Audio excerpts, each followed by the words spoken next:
ونسلم على رسوله الكريم أما بعد فقد قال الله تبارك وتعالى وإن كنتم في ريب مما نزلنا على عبدنا فأتوا بسورة من مثله وادعوا شهداءكم من دون الله إن كنتم صادقين فإن لم تفعلوا ولن تفعلوا فاتقوا النار التي وقودها الناس والحجارة أعدت للكافرين۔ اللہ تبارک و تعالیٰ کا یہ بے پایاں فضل و کرم ہے جس نے مجھے اور آپ حضرات کو یہ توفیق دی کہ قرآن مجید فرقان حمید جیسی عظیم اور بابرکت کتاب سے علم حاصل کریں۔ اور آپ حضرات کے علم میں ہے کہ آج جمعہ کے خطاب میں مولانا نے کافی زور دیا ہے قرآن مجید کی تعلیم پر، تو میں نے پچھلی جمعہ جس طرح سے آپ حضرات کو یہ بات ارشاد فرمائی، جو مسلمان ہوا اور اس نے قرآن نہیں سیکھا تو یقین مانے کہ وہ پھر اللہ تبارک و تعالیٰ کے حضور بڑا ہی جواب دہ ہوگا۔ اور یہ بات بھی بڑی ضروری ہے کہ تمام فتنوں کی جڑ وہ جہالت ہے، اور جہالت کا ازالہ، جہالت کو دور کرنے کا طریقہ قرآن ہے۔ تو بہرکیف میں تمہید کو چھوڑ کر آپ حضرات کے روبرو قرآن مجید فرقان حمید کا جو درس دیتا ہوا آ رہا ہوں۔ اللہ تبارک و تعالیٰ نے سورۃ البقرہ کے آغاز میں ارشاد فرمایا الف لام میم ذالک الکتاب لا ریب فیہ ھدی للمتقین الذین یؤمنون بالغیب ویقیمون الصلاۃ ومما رزقناہم ینفقون والذین یؤمنون بما انزل الیک وما انزل من قبلک وبالآخرۃ ھم یوقنون اولئک علی ھدی من ربہم واولئک ھم المفلحون۔ الف لام میم یہ حروف مقطعات ہے، یہ وہ کتاب ہے جس میں شک کی گنجائش نہیں، متقیوں کے لیے ہدایت ہے، جو غیب پر ایمان لاتے ہیں اور نماز کو تمام حقوق کے ساتھ ادا کرتے ہیں، اور جو رزق ہم نے انہیں دیا ہے اس میں سے ہمارے کام میں خرچ کرتے ہیں، اور وہ اس پر بھی ایمان لاتے ہیں جو آپ پر نازل کیا اور آپ سے پہلے جو نازل ہوا، اور ان کا یقین قیامت کے دن پر ہے۔ یہی لوگ ہیں جو متقین ہیں، اور یہی لوگ ہیں جو فلاح پانے والے ہیں۔ تو یہ 5 آیتیں ہیں، اور میں الف لام میم حروف مقطعات بیان کر چکا ہوں۔ ذالکہ یہ بھی میں نے بیان کر دیا ہے پچھلا جمعہ۔ ذالکہ یہ اسم اشارہ ہے،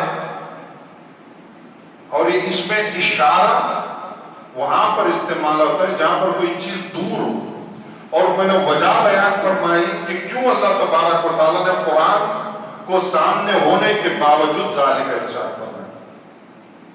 اگلا جو مرحلہ ہے اللہ تبارک و تعالیٰ نے فرمایا ذالک الکتاب۔ اللہ تبارک و تعالیٰ نے یہاں پر لفظ جو دوسرا لایا ہے وہ الکتاب ہے، اور ہمیں معلوم ہے کہ الکتاب سے مراد قرآن مجید ہے، مگر ہمیں یہ معلوم ہونا چاہیے کہ الکتاب یہ معرفہ۔ عربی زبان کے اندر 2 طرح کے جو ہے اسم استعمال ہوتے ہیں، ایک نکرہ اور ایک معرفہ۔ یعنی آپ اس کو اس طرح سے سمجھیں، اللہ صرف یہ فرماتا کتاب تو وہ کوئی عام کتاب ہوتی، مگر اللہ تبارک و تعالیٰ نے لفظ ال لگا کر اس کو خاص کر دیا، مخصوص کر دیا، اور یہ معرفہ ہو گیا کہ یہ مخصوص کتاب ہے جس میں شک کی گنجائش ہے، اور یہ وہ مخصوص کتاب ہے جس میں شک کی گنجائش نہیں۔ اس کا اندازہ اس سے لگائے کہ اللہ تبارک و تعالیٰ نے فرمایا اس کا مخصوص ہونا، اس کا خاص ہونا اس انداز سے ہے کہ لو خاشع متصدع من خشیت اللہ وتلک الامثال نضربها للناس لعلهم يتفکرون کہ اللہ تبارک و تعالیٰ کی ایک خاص کتاب ایسی ہے کہ اگر ہم اس کو کسی پہاڑ پر نازل کرتے تو تم لوگ دیکھتے کہ اللہ کے خوف سے دب جاتا اور پھٹ جاتا. یہ مثال اللہ اس لیے بیان فرما رہا ہے تاکہ تم لوگ اس میں غور و فکر کرو, اس میں غوطہ ہو جاؤ. تو اللہ تبارک و تعالیٰ نے ذالک الکتاب فرما کر یہ بات ہمیں بتائی کہ مسلمانوں یہ اللہ کی عام کتاب نہیں ہے, یہ کوئی انسان کی لکھی ہوئی کتاب نہیں ہے, یہ الکتاب ہے, یعنی یہ مخصوص کتاب ہے جو اللہ تبارک و تعالیٰ کے یہاں سے نازل ہوئی ہے. اور اللہ تبارک و تعالیٰ نے جو بات یہاں پر ارشاد فرمائی ہے میں ان کو آگے لے جا رہا ہوں. یہ بات دیکھیں, پچھلے جمعہ میں نے جو ہے کئی غیر مسلموں کے حوالے دیے جو عربی میں جنہوں نے مہارت حاصل کی. میں نے جرمن کے بہت بڑے ادیب کا حوالہ دیا اور میں نے امریکہ کے بہت بڑے ادیب کا حوالہ دیا. یہ وہ لوگ ہیں مسلمانوں, ان کو مقام ادب میں ایسا ہی ہے جیسے شاعری میں غالب اور علامہ اقبال کا, بلکہ ان سے بھی بڑھ. یہ لوگوں نے جب عربی سیکھی ہے اور قرآن کا جب مطالعہ کیا ہے تو ان کے جو تاثرات تھے وہ میں نے بیان کیا. غیر مسلموں کو یہ بات سمجھ میں آ گئی کہ اللہ کا کلام کیا ہے, سمجھ میں آئی تو ہم مسلمان, قدر نہ کیے تو ہم مسلمان. تو جو ذلت اور جو رسوائی, میں یہ نہیں کہہ رہا کہ بس آج کی رسوائی ہے, آپ جو حضور کے صحابہ کے بعد سے لے کر آج تک مسلمان تو بہت ہوئے ہیں, ساتھ میں بہت سارے مسلمان جاہل بھی ہوئے. یہ آج کا جو ہے مسلمانوں کا یہ رونا نہیں ہے, بلکہ 1400 برس اللہ تبارک و تعالیٰ نے اس کلام کو نازل فرما چکا ہے, مگر اس کی جو قدر ہونی چاہیے تھی وہ قدر ہمارے یہاں پر نہیں. تو اللہ تبارک و تعالیٰ نے جو بیان فرمایا ہے قرآن مجید کا یہ مفہوم ہے, اگر تم بدلنا نہیں چاہتے تو اللہ بھی تمہیں نہیں بدلے گا. اگر تم جہنم میں جانا چاہو گے تو اللہ نے راستہ کھول دیا. اگر تم شیطان کے راستے پر چلنا چاہتے ہو تو راستہ آسان ہے. اور ساتھ میں اللہ تبارک و تعالیٰ نے جو قرآن کو بھی نازل فرمایا ہے اور محمد رسول اللہ کی تعلیمات بھی نازل فرمائے. اب جو اس کے اوپر چلنا چاہے گا اس کے لیے بھی راستہ کھلا. بہرکیف میں نے جو بات بیان فرمائی کہ اللہ جو کسی قوم کو اس وقت تک ہدایت نہیں دے گا جب تک کہ وہ قوم خود ہدایت کی طرف چل کر نہیں آئے. اللہ تبارک و تعالیٰ جو ہے وہ سمجھ, یہ لفظ آپ ذہن نشین کر کے جائیں, اللہ سمجھ ہے مانا بے پرواہ. پوری کائنات کے مسلمان جہنم میں چلے جائیں اللہ کو پرواہ نہیں ہے, بات کاٹ بنا کرتا ہے. کیونکہ حدیث قدسی بھی ہے اس پر کہ اللہ تبارک و تعالیٰ کو فرق نہیں پڑتا کوئی ہدایت کو حاصل کرے یا پھر کوئی ذلت ہی کی زندگی گزارے. دیکھیں اللہ تبارک و تعالیٰ نے قوم کو کلام دے دیا ہے اور اللہ تبارک و تعالیٰ نے یہ بات فرما دی جب تک اس کی قدر نہیں ہوگی مسلمان جو ہے وہ سرخروب نہیں ہوں. جو ماحول ہم دیکھ رہے ہیں فکر مند ہو مسلمان, میں بات بیان فرما رہا ہوں کہ ہمیں بہت فکر کرنی چاہیے ہمارے مستقبل کی کہ جو ماحول ابھی ہندوستان میں جو چل رہا ہے مسلمانوں کے موافق نہیں ہے. ہر کوئی جو تعصب لے کر مسلمانوں کے خلاف جو پیدا ہوتا ہے اور کتنے بے گناہ مسلمان ہیں جو جن کو قتل کر دیا جاتا ہے, کتنے بچے, کتنے بوڑھے, کتنے عورتیں. آپ کو میں نے مثال کئی جمعہ پہلے دی کہ یہی وہ جنتر منتر ہے جہاں پر جب NRC کے متعلق مسلمانوں نے جب وہاں پر احتجاج کیا تو ان کے ساتھ جو بربریت کی گئی تھی کہ وہی بربریت ابھی جو جنہوں نے کیا کہ ان کے ساتھ کیا گیا, ان کی آنکھیں پھوڑ دی گئی, کئی لوگوں کو قتل کر دیا گیا, کئی لوگوں کو وہ معذور بنایا گیا ہے کہ وہ ریت سانس تک پھر جو ہے وہ دوبارہ اس طرح سے نہیں ہو سکتی. وجہ کیا ہے مسلمانوں کہ ہم تعلیم سے دنیا میں دور ہیں اور دینی تعلیم سے بھی ہم بہت دور ہیں اور اخلاق میں بہت دور ہیں. جو بھی اللہ تبارک و تعالیٰ نے جن باتوں سے میں روکا ہے وہی باتوں کو لے کر چل رہا ہوں.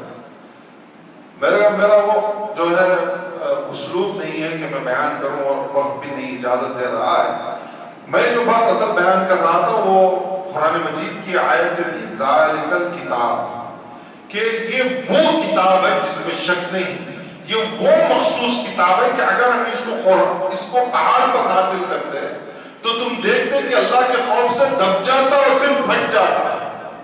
یہ مثال اللہ اس لیے بیان کر رہا ہے تاکہ تم اس قرآن میں غور و فکر کرو. اور میں نے ابھی ایک آیت مبارکہ تلاوت فرمائی تمہید میں کہ اللہ نے فرمایا ذالک الکتاب لا ریب، اللہ نے فرمایا اس میں شک نہیں، اور لفظ ریب ہے، لیکن عربی کے اندر ایک ہوتا ہے شک، ہم شک اور ظن گمان تمام ایک ہی چیز میں استعمال، عربی میں ایسا نہیں. شک کسی دو چیز میں جب تردد ہوتا ہے تو عربی میں اس کو شک کہتے ہیں، اور ظن اس کو کہتے ہیں جہاں کسی کے متعلق گمان پیدا ہے، اور ریب اسے کہتے ہیں کہ جب کسی کے اوپر الزام لگایا ہے. اللہ تبارک و تعالیٰ نے یہاں پر لفظ ریب لایا ہے کہ یہ وہ کتاب ہے جس پر کوئی الزام نہیں لگا سکتا، اور عرف میں جس میں کوئی شک نہیں کر سکتا، جس میں کوئی ظن نہیں ہے. اور جن کو ظن ہے، جن کو ریب ہے، جن کو شک ہے، اللہ نے فرمایا وَإِن كُنتُمْ فِي رَيْبٍ مِّمَّا نَزَّلْنَا عَلَىٰ عَبْدِنَا فَأْتُوا بِسُورَةٍ مِّن مِّثْلِهِ وَادْعُوا شُهَدَاءَكُم مِّن دُونِ اللَّهِ إِن كُنتُمْ صَادِقِينَ فَإِن لَّمْ تَفْعَلُوا وَلَن تَفْعَلُوا فَاتَّقُوا النَّارَ الَّتِي وَقُودُهَا النَّاسُ وَالْحِجَارَةُ أُعِدَّتْ لِلْكَافِرِينَ. ہم نے اس کلام کو نازل کیا ہے، اور جن کو اس کلام کے متعلق شک ہے، جو ہم نے اپنے برگزیدہ بندے پر نازل کیا ہے، تو اس جیسی کوئی ایک صورت بنا لاؤ اور اللہ تعالیٰ کے سوا تمام اپنے حمایتیوں کو بلا لو. اگر تم اپنے وعدے میں سچے ہو، اور اگر تم ایسا نہ کر سکو گے اور تم ہرگز ایسا نہیں کر سکتے، تو ڈرو اس آگ سے جس کا ایندھن انسان اور پتھر ہیں جو نافرمان لوگوں کے لیے تیار کرے. یہ اللہ تبارک و تعالیٰ کا کلام ہے کہ اللہ نے فرمایا ذالک الکتاب لا ریب، اور لا ریب کے لیے میں نے اسی سورت سے 20 پر 3 اور 20 پر 4 آیت کو تلاوت فرمایا ہے. اور میں نے پچھلے جمعہ کا 1400 برس گزر گئے مسلمان، کتنے بڑے بڑے عجیب عربی کے پیدا ہوئے، کسی ایک نے بھی جرت نہیں کہ قرآن جیسی کوئی ایک صورت ہی بنا دے. اور مسلمہ قذاب کی میں نے مثال پچھلے جمعہ دی تھی کہ اس قذاب نے کوشش کی کہ قرآن جیسی کوئی ایک صورت بنا لائے، اور اس نے وزن جو استعمال کیا ہے وہ عربی صورت کا سورۃ الخاریات ہے، مگر جو منہ کے بل وہ گرا ہے وہ میں نے پچھلے جمعہ بیان فرمایا. تو یہ حقانیت قرآن مجید کی، اس کے ادب میں، اس کے نو اور صرف میں، مگر وقت کس کے پاس ہے مسلمانوں؟ دنیاوی زندگی میں اتنے ہم گم ہیں کہ ہم قرآن کے لیے جو 10 منٹ 15 منٹ بھی جو ہے ہفتے میں یا ماہ میں نکالنے کے لیے تیار نہیں. میں آپ حضرات کو اس کے لیے بہت سارے دلیلیں، مگر قرآن سے ایک دلیل بیان فرماؤں اس کی حقانیت کے اوپر کہ یہ اللہ ہی کا کلام ہے. تو ہمارا رجحان خاص کر پیشن گوئیوں کے اوپر ہوتا ہے کہ قرآن نے جو بیان فرمایا وہ پھر کب سچ ہو. قرآن مجید کی سورہ روم ہے جو 30ویں سورہ مبارکہ ہے. اللہ تبارک و تعالیٰ نے فرمایا الف لام میم غلبت الروم، کہ رومی مغلوب ہو گئے. اللہ تبارک و تعالیٰ نے اس میں ایک پیشن ہوئی ارشاد فرمائی تھی کہ حضور صلی اللہ علیہ وسلم کی اس کا پس منظر دیکھیں کہ حضور نے جب اعلان نبوت فرمایا 40ویں برس اور 45 برس جب ہوئے ہیں، یعنی نبوت کے 5ویں برس میں رومی جو ہے وہ مغلوب ہو گئے. رومی جو ہے وہ ہار گئے کن سے؟ ساسانیوں سے. ایرانیوں سے، فارسیوں سے. اور جب انہوں نے یہ شکست ہوئی ہے تو پھر جو مشرکین مکہ تھے انہوں نے مسلمانوں کو یہ تانا دینا شروع کیا کہ دیکھیں ہمارے جو لوگ تھے ایران میں، ہم جو آتش پرست، ہم جو مشرک ہیں، بتوں کو ماننے والے ہیں، ایران میں جو رہنے والے تھے، انہوں نے جو تمہارے قریب کے لوگ ہیں نصرانی، وہ جو ہے ہار چکے ہیں اور یروشلم کی اینٹ سے اینٹ بجا دی گئی ہے. یہ حضور کا اس وقت کا معاملہ جب حضور 5 برس ہو چکے ہیں نبوت کا اعلان کرنے کے بعد، اور جو مسلمانوں کے قریب جو مذہب ہے وہ عیسائیوں کا ہے، اور انہوں نے جو ہار شکست کی ہے، جو ہارے ہیں وہ مشرکوں سے، ایران ساسانیوں سے جو ہے وہ ہار چکے تھے. تو تانا دیے ہیں مسلمان یعنی صحابہ کرام کو کہ دیکھیں ہمارے لوگ جیت گئے اور تمہارے لوگ ہار گئے. اللہ تبارک و تعالیٰ نے اس وقت یہ آیت مبارکہ نازل فرمائی کہ غلبت الروم، روم مغلوب ہو گئے خریب کی زمین میں، مگر عنقریب یہ دوبارہ پلٹیں گے اور پھر اس شکست کو جو ہے وہ جیت میں تبدیل ہوگی. اور یہ کسی کا وہم نہیں تھا، چونکہ یروشلم اینٹ سے اینٹ بجا دی گئی ہے، مصر ہاتھ سے نکل چکا ہے، سیریا ہاتھ سے نکل چکا ہے. اللہ تبارک و تعالیٰ نے ایک شخص کو جو ہے روم میں پیدا کیا جس کا نام ہرکلس، ہرخل جسے کہتے ہیں. صحابہ کرام نے اس سے ملاقات کی ہے.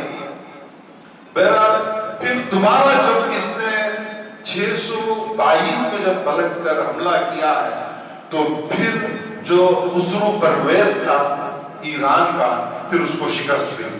یعنی یہ کسی کے وہم میں نہیں تھا. اس کے پیچھے جو پس منظر و حدیث مبارکہ بھی ہے کہ حضرت ابو بکر صدیق نے جو ہے وہ مشرکوں کے ساتھ جو یہ معاملہ کیا تھا کہ اگر یہ آیت سچ نہ ہوگی تو ہم جو ہے 100 اونٹ تم کو دیں گے، اگر جو ہے یہ آیت سچ ہو جائے گی تو 100 اونٹ تم کو دینا ہوگا.